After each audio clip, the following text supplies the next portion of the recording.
Good afternoon, everyone. I'm happy to speak to all of you.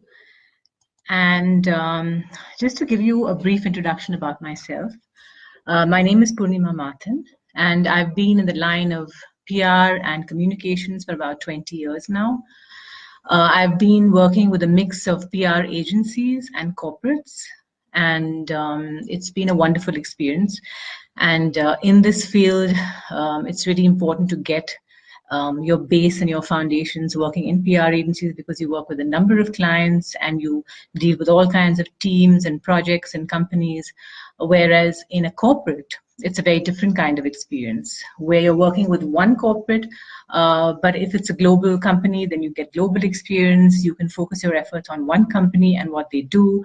And there's a mix of different kinds of projects that you get to do, and you're that one person responsible for that, for communications for that particular job. So it's great experience. So I've been doing communications for about 20 years, and then I decided to take a break because I felt that I wanted to evaluate fresh opportunities and see what I can do a bit differently. And you know, I thought I should also upskill myself, and I think that's something that you know, a lot of us should do too. And that's one of the things that I wanted to also tell all of you, is that, you know, it's good to take a break. There's nothing wrong with taking a break. You know, you can understand your strengths and what you need to develop on. None of us has weaknesses. I wouldn't call it weaknesses, but I think we have areas which we need to develop on. And that's something that we need to do in our break. And that's why I feel it's very important to take a break, because when you're not working, you tend to focus more on yourself. You tend to kind of introspect and understand what really is it that you need to really build on about yourself. And upskilling, I think, is always really very, very critical, because then you can go back into the work life and the work stream and reintroduce yourself. And, you know, and it's a whole new different experience, and people always value you for it. So I think I kind of answered some of the questions on how to write a profile summary. That's our topic for today. And I talked about, you know, what's not good. So just to quickly recap, what's not good is to make it an epic resume. We say epic because, you know, it shouldn't go on and on and on. It should stop at 2 pages, max 3 pages, but not more than that. I mean, even 3 pages is a bit too much. You know, have a professional, you know, sorry, to go back to what I was saying, is that, you know, add social profile skills, right? I mean, it should not be without social profile links, right? I mean, what are you associated with? What kind of social media platforms are you associated with? Because, as you know, as everyone knows today, it's all about social media, right? So if you're not active on social media, it's not a good thing. So make that very clear on your resume. What kind of profiles are you active on? What kind of social media links? What kind of social media pages are you active on? Are you writing a lot? Are you talking about different topics? Are you thinking differently? I mean, make that all very clear on your resume, because otherwise it's going to be a very boring resume with very factual information. So try to make it interesting. Do not put things like references available on request, because that's very, you know, that's understood, right? So there's no need to take up space with that. It's understood that your recruiter or hiring manager is going to contact your references, right? Never brag about the basics, right? Be very clear. Don't talk about things that are already expected of your potential job, right? It's a given. So only talk about the skills that you bring to the table and how you will add value to that particular job. So that's basically on what not to do, right? So actually, I was talking about one bit of one section which you could probably add to your resume, which I have put it to, which I have added to my resume, is really, how have I grown? How have I grown over the last couple of years? So let me just pull up my resume, and I'll give you some an understanding of what I've written. So things like, you know, how have I grown? I mean, for example, if I've worked in a global organization, right? What have I really perfected myself in, having worked in a global organization, right? It could be teamwork, it could be conflict resolution with working with different geographies and countries. That's one. How have I learned, for example, to create value? How have I added value to the job that I'm doing, that I have done, right? How have I transformed customer journeys? How have I really put together some meaningful media stories, right? And to add value to the company and the client, as it were.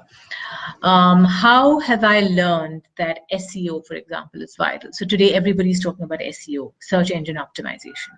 What have I done? What have I done that is so great? Well, I wouldn't say the word great. What have I done that has added value to my role in the organization? How have I actively embraced the digital world and the social world, right? So today, as I said, everything is about social reach, content marketing. How have I really applied that to my overall job? How have I thought creatively to drive positive brand sentiment in my job? What have I done differently, right? So it's all about what you have done differently. And it'll be good. I always think it's a good thing to add this particular section, because it quickly gives an idea to the hiring manager or the recruiter as to what, at the end of the day, I mean, we've had, a lot of us have had a lot of experience, right? So, but, and we are excited about it. But how we tell it is really what it's all about, right? We can't tell it in a repetitive way. We have to tell it in a way that is concise and precise, and which draws the attention of the recruiter. So I will just close this one now, and I will go back to just check if there are any other questions. Okay. So I will go with the questions that I have. So I hope I'm still audible and can be seen. Someone has asked, Hamida has asked, how should a fresher profile summary be?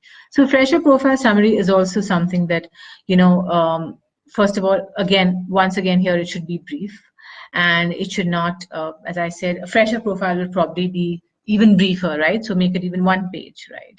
So again, here, talk about really your value that you bring and your experience, probably that you've done outside of, I mean, obviously there you don't have work experience. I'm understanding that you don't have work experience there, right? So talk about really how you've grown as an individual, right?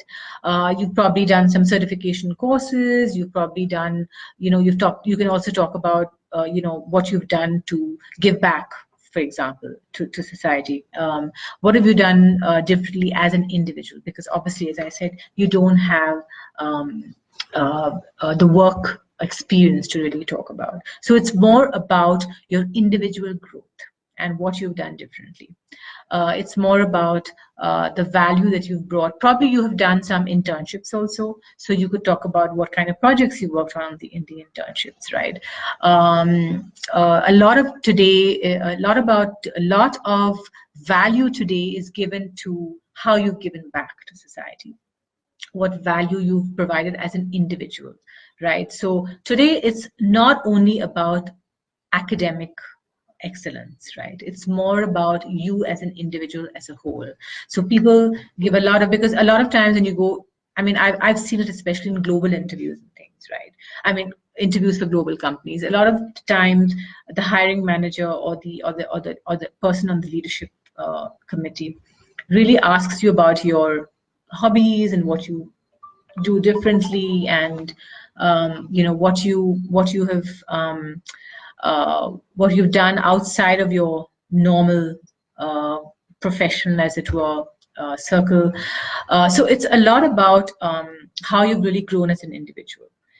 So, I think that's really a lot of, that really brings a lot of value to the table. So, and there's nothing wrong in talking about it. Even on your social media profiles, right? For example, on LinkedIn, it's good to talk about, things like soft skills. So, for example, on my LinkedIn profile, let me just go to it quickly. I talk about my soft skills. So let me just give me a second to open that up. Yeah, so I talk about my skills, which are my soft skills. So don't be ashamed to talk about your soft skills. I think that's really, really important. It's not only about what you have achieved and what you can do on the job. It's also about your soft skills, because a very common question that comes today in interviews is, have you handled teams? Right, and where do you score on a grade from 1 to 5 on teamwork? What do you think of yourself as a team leader? So I think that's really, very critical, right? So those are questions that I have come across over so many years that I have worked, that people do ask, right? So things like quick decision making, troubleshooting, detail oriented, how you probably manage some crisis in the workplace, how you build strategy, how do you really have you used any of your soft skills to build strategy? How do you manage influencers, right? So today everybody's talking about influencers and bloggers, right? So how do you really use your soft skills? What is it that you tap deep down inside to really build your relationships and your rapport with influencers? Result oriented, right? That's something that all of us are interested to know when you go for an interview. And of course, as I said, team building, right? So those are a couple of the things that I thought I should talk about. And coming back to any more questions, let me just go through any of the questions, and if I've covered everything. Why has the profile summary gained so much importance of late?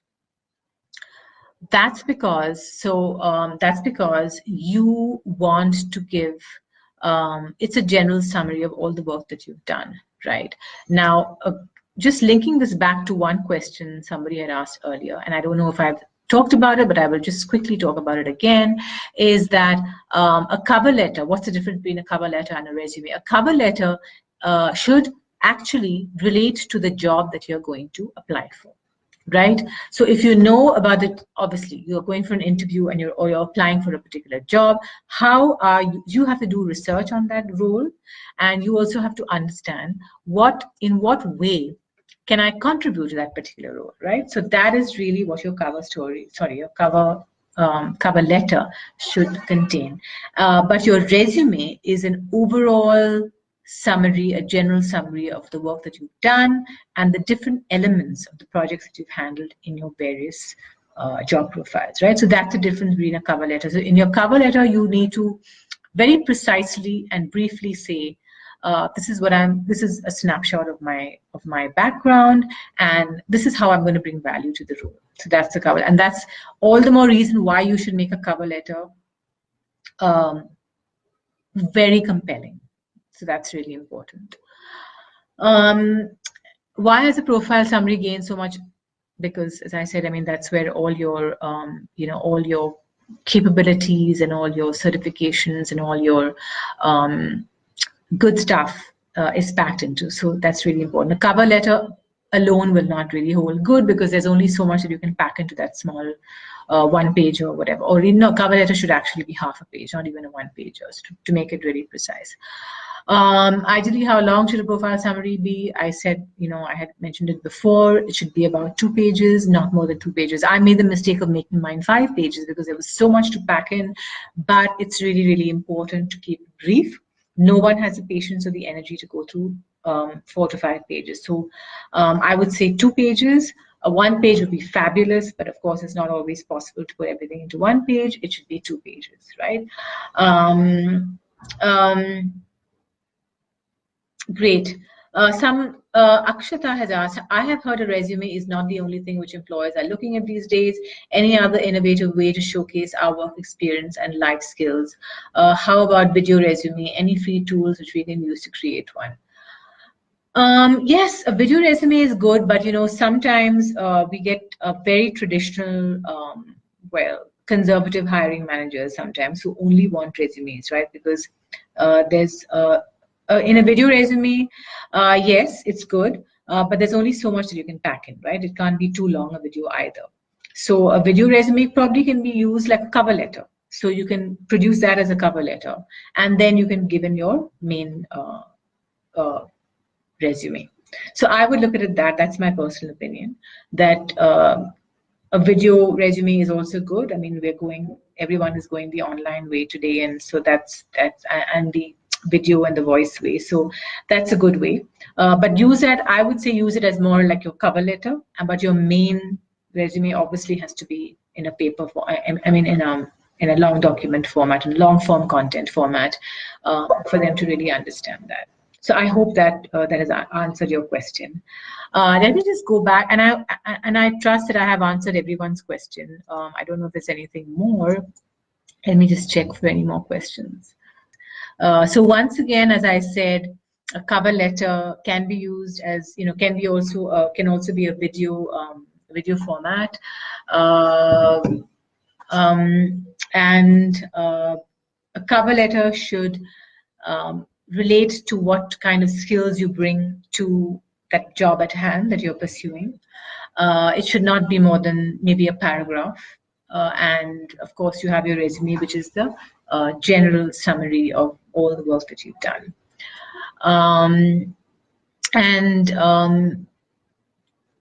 To just backtrack, a resume should be concise within 2 pages. You can use bold letters, italics. Try not to use too much caps, but bold and italics is good where you feel that you can, get attention, get people to look at. The other point that I made is, which I feel is always good, is add a section on how have I grown, because that'll give a sense of the individual. Because remember one thing, I mean, just by looking at a resume, people really don't know what kind of a person or the candidate is. So if you've talked about how have I grown, then obviously it gives some window into what kind of experience you've had, and with that experience, what have you been able to do in your job, and what kind of value you've added. And here again, I think coming back to my point about upskilling, it's really, really important, because when you have upskilling, when you've upskilled yourself, you can add all that to your resume. You can talk about how you bring value to that particular role through whatever certifications or any kind of graduate programs that you've done. So that's one thing. Okay, I'm getting some more questions. Okay, let me just have a look at it. Divya Shankar asks, can you give a sample profile summary that we can use as a reference? So I don't know how to do this. Sample profile summary, let me just figure out how I can get that across to you. And the next one is a resume okay without a profile summary? Why is a profile summary so important? So I think I've answered that question. It's important to, obviously a profile summary, you will be including a lot of information in it, right? So it's important for the person, the hiring manager, to really